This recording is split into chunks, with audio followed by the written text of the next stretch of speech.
Doom, that is 2016's Doom, faces something of a difficult question. How do you take a 25-year-old game made by 15 or so people in just a year and reinvent it as a modern tentpole release in 2016? Being asked to modernize Doom kind of feels like being asked to modernize Tetris or Pac-Man. At this point it feels like it's some sort of game that has always been.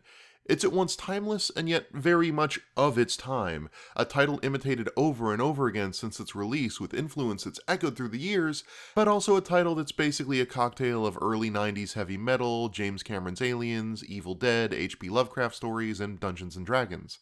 How do you capture the essence of Doom and all of that baggage without simply retreading its influences or ending up like any number of run-and-gun first-person shooters that have come out since? The answer it seems to have arrived at is to break down Doom to its constituent parts and see if they could modernize them independently rather than trying to modernize the whole package altogether. That is to say, they didn't look for the one thing that needed to be in a Doom sequel and then just make a modern game out of that. That's kind of what Doom 3 did. It assumed that Doom was just a game about shooting demons and then tried to come up with its own action horror riff on that whole concept. And whether that game succeeded or not, and it didn't, it was decidedly only vaguely related to the original Doom. So this time around, it looked at modernizing each bit of Doom individually, its music, its tone, its core gameplay loops, its level design, and more.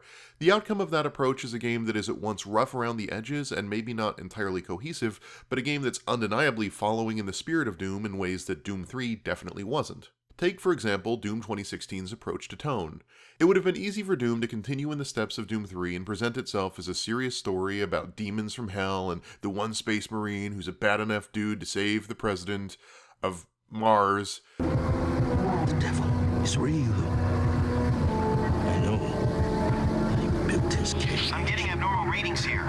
And I think we've all just collectively moved beyond the idea of treating something as goofy as Doom as a modern epic.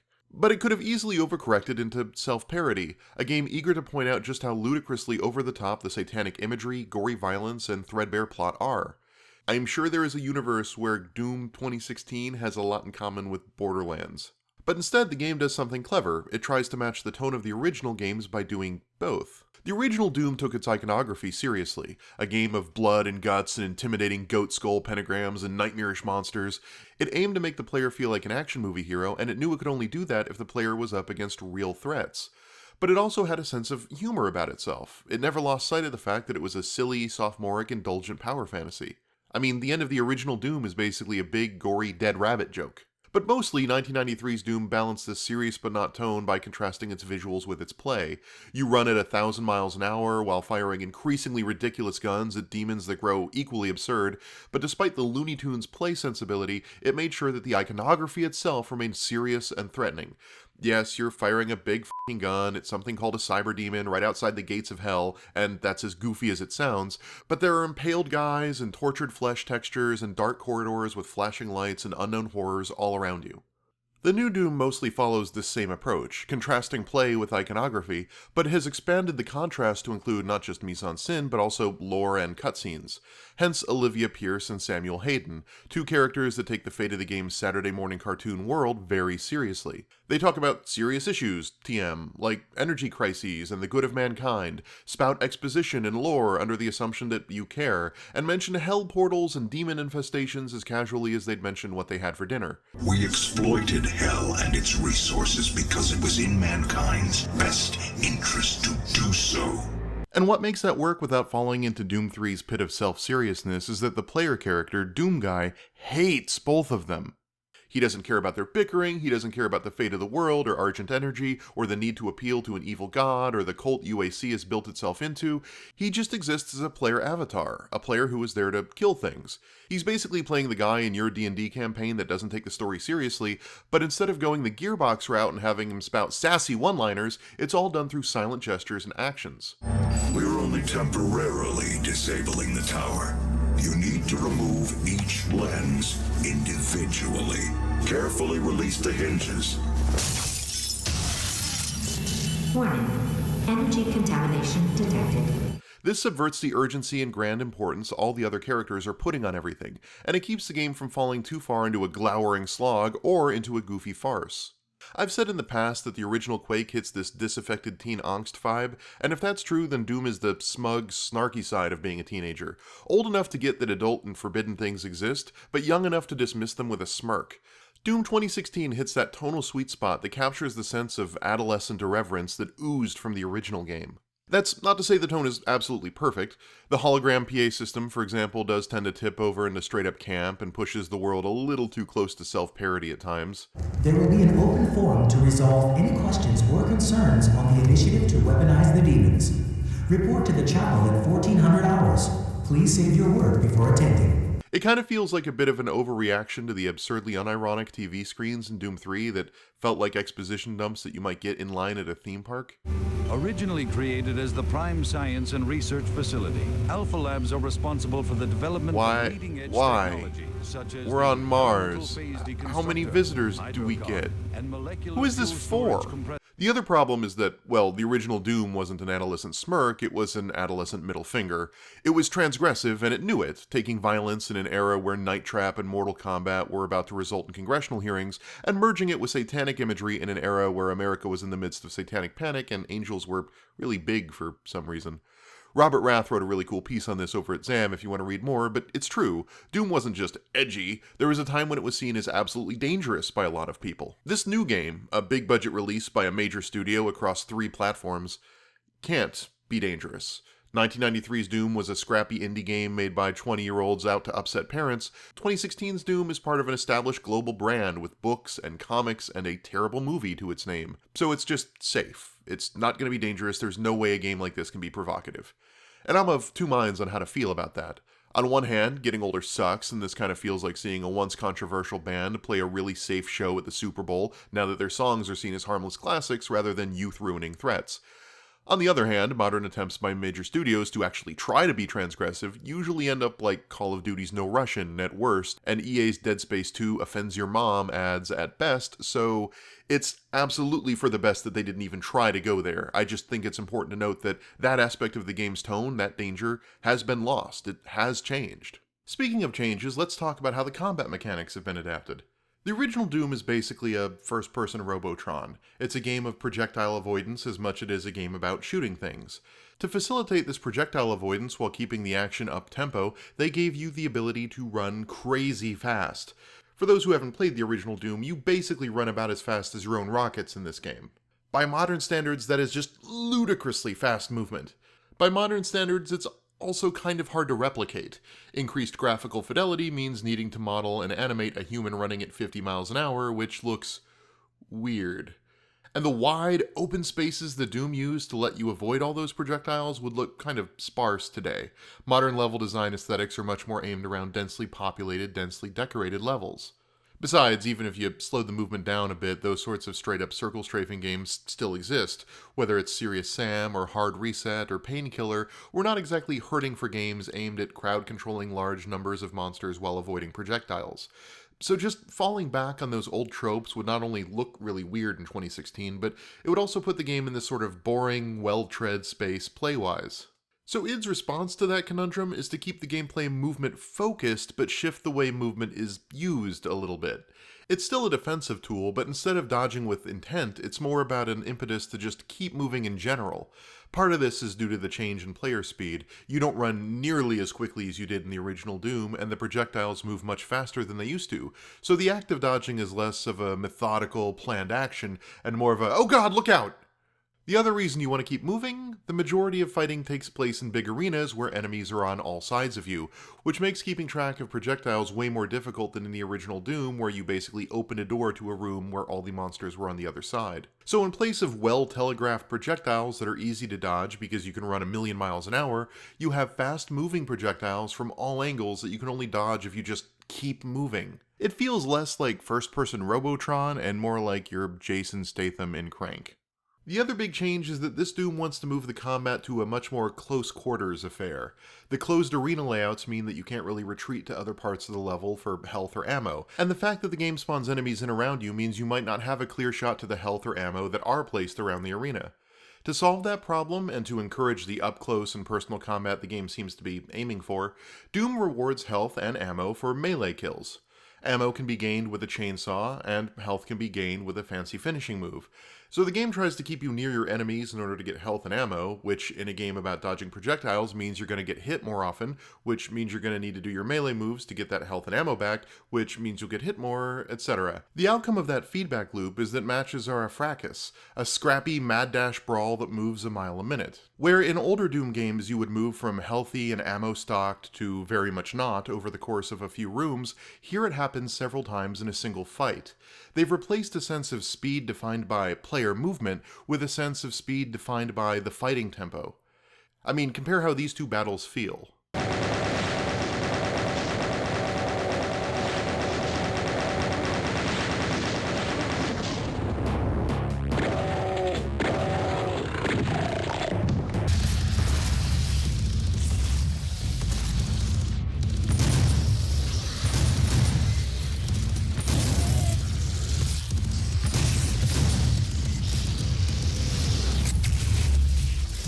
There's an oddly rhythmic beat to the combat, brief breaks in the shooting for melee kills in between the running and gunning. This core gameplay loop of fighting monsters and losing health and gaining it back is really strong, and it celebrates a lot of what made the original Doom work so well: powerful feeling guns and emphasis on mobility. They also added a double jump and ledge grabs for some verticality in the arenas, and a sense of speed, even if it's a different sort of speed than before. If there is a problem with this core gameplay loop, it's that it is very much designed for the arena play, and the results are samey. And to explain what I mean by that, I think I have to step back and talk about the level design a little bit. The original Doom's levels were, by today's standards, sprawling and arcane, but if they did have a focus, it was typically to explore various playstyles by choosing which monsters and weapon ammunition you had available. Some levels, like E2M2, Containment Area, were ammunition deprived and asked players to navigate a maze of boxes. Others, like Doom 2's Dead Simple, had very little in the way of exploration or ammo conservation. It was an all-out battle against Mancubi and Arachnotrons. Some levels focused on bullet weapons, others on high explosives. Some levels focused on imps and fallen soldiers and other gun fodder. Others pushed high damage enemies like cyber demons or barons of hell, and still others focused on flying enemies or melee monsters. The point is, the original Doom levels each had a sense of mechanical identity, a sense that they were exploring some subset of the Doom mechanics by limiting what ammo was available to you or selecting specific monster combinations. The arena fights in Doom 2016 really don't have this. First, the progression of monsters is pretty linear, starting with fallen soldiers and imps, introducing Hell Knights and Revenants, then Cacodemons, and so on. There's never this sense of, oh, this is the level with like 100 Cacodemons, I love this one! Once a monster is introduced, they pretty much just show up onesie-twosie in every arena fight from there on out. There really isn't a sense of playing with monster placement or variety or number, and each fight feels like a random hodgepodge of a few of all of the monsters you've unlocked so far. This culminates in making certain monsters scripted boss fights. On one hand, they're super well-designed boss fights that really sell the first-person Robotron nature of Doom by focusing on projectile avoidance and simple pattern recognition. Seriously, they're pretty cool as far as boss fights go. But on the other hand, the game no longer treats its most impressive monstrosities as pieces to be used to give flavor to a level. They're one-offs at the contrivance of a story the game doesn't even take all that seriously, rather than the recurring showstoppers they were before. For example, the game can't do cool things like this room. It also can't reproduce this awesome epic battle.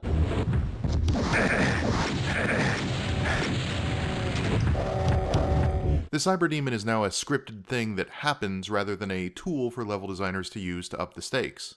But it's not just the monster selection. This sameness of the combat is exacerbated by the fact that every weapon is viewed as equally valid. Doom stuck pretty firmly to a linear progression of weapon damage. Shotguns had higher damage output than pistols, the chain gun had a higher damage output than the shotgun, etc. This is part of what made levels mixing up the ammo types available in old Doom games interesting. Can you take out this room full of khakis with just a shotgun? But Doom 2016 treats weapon selection as a personal preference thing.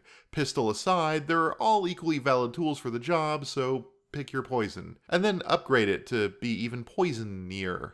In the context of the arena fights, it means that there's ammo for all weapons just scattered about, and chainsaw kills drop ammunition of all types, so you're never really wanting for anything.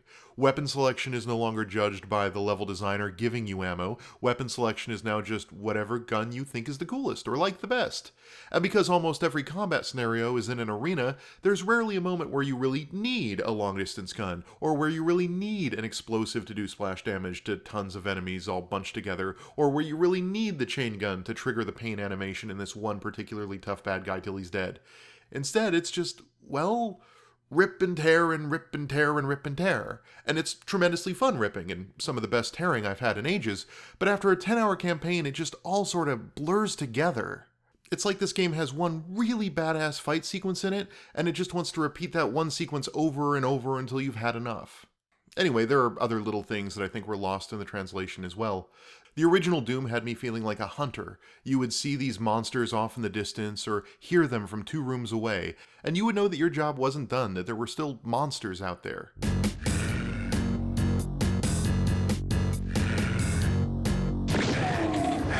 Now, aside from some light corridor shooting, monsters just teleport in all around you, making the whole affair feel more like a series of scripted arcade encounters, which, I mean, they are, rather than a world infested with monsters that you are cleansing.